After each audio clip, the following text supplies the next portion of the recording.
India आघाडीची दिल्लीत save democracy rally. India आघाडीतील सर्व घटक पक्ष रॅलीत सहभागी होणार, तर दिल्लीच्या रामलीला मैदानात होणार इंडिया आघाडीचं शक्ती प्रदर्शन।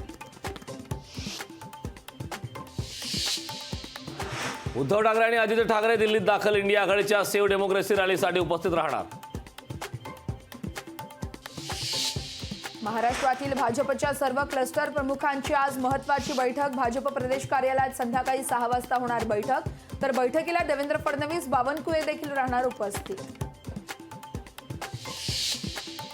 काँग्रेसच्या केंद्रीय निवडणूक समितीची दिल्लीत बैठक। सांगलीमध्ये मैत्रीपूर्ण लढत करायची की मित्र पक्षाचा उमेदवार मान्य करायचा याचा निर्णय होणार। राष्ट्रवादी शरदचंद्र पवार पक्षाकडून 5 उमेदवारांची यादी जाहीर। बारामतीतून सुप्रिया सुळे, शिरूरमधून अमोल कोल्हेंना उमेदवारी, तर निलेश लंके, अमर काळे आणि भास्कर भंगरे यांना देखील उमेदवारी जाहीर। बारामतीतून सुनेत्रा पवारांना उमेदवारी जाहीर। बारामतीत सुप्रिया सुळेंविरोधात सुनेत्रा पवार होणार लढत।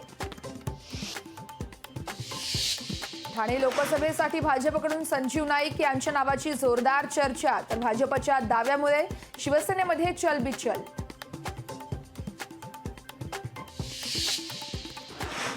छत्रपती संभाजीनगर जागेचा तिढा कायम। वर्षा बंगल्यावर मुख्यमंत्री एकनाथ शिंदे, देवेंद्र फडणवीस आणि संजय शिरसाट यांच्यामध्ये रात्री उशिरा बैठक। मेगा इंजिनिअरिंगची 60% देणगी भाजपला। निवडणूक रोखे खरेदीनंतर सरकारी कंत्राट मिळाल्याचा एक्सप्रेस समूहाचा दावा। रेल्वेच्या तिन्ही मार्गावर आज मेगा ब्लॉक। देखभाल दुरुस्तीच्या कामानिमित्त मेगा ब्लॉक।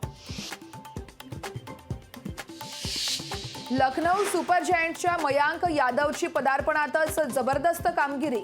3 विकेट घेऊन पंजाब किंग्स 11 विरुद्धच्या लढाईत महत्त्वाचा वाटा, तर यंदाच्या IPL मोसमातला टाकला सर्वात वेगवान चेंडू।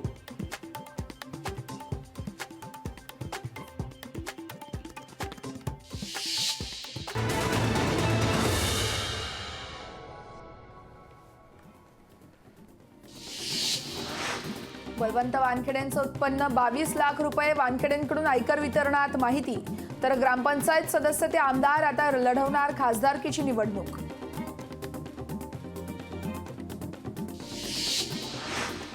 राज्यात बालमृत्यू दरात घट। बालमृत्यू दर 1022 वरून 18 वर। नवजात मृत्यू दराचंही प्रमाण घटलं।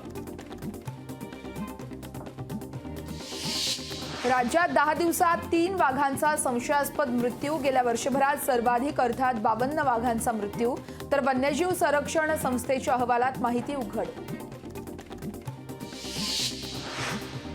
साताऱ्यातील पाटणमध्ये अवकाळी पावसाला सुरुवात। पावसामुळे कलिंगड, काकडी, स्ट्रॉबेरी, आंबा पिकांना मोठा फटका बसण्याची शक्यता।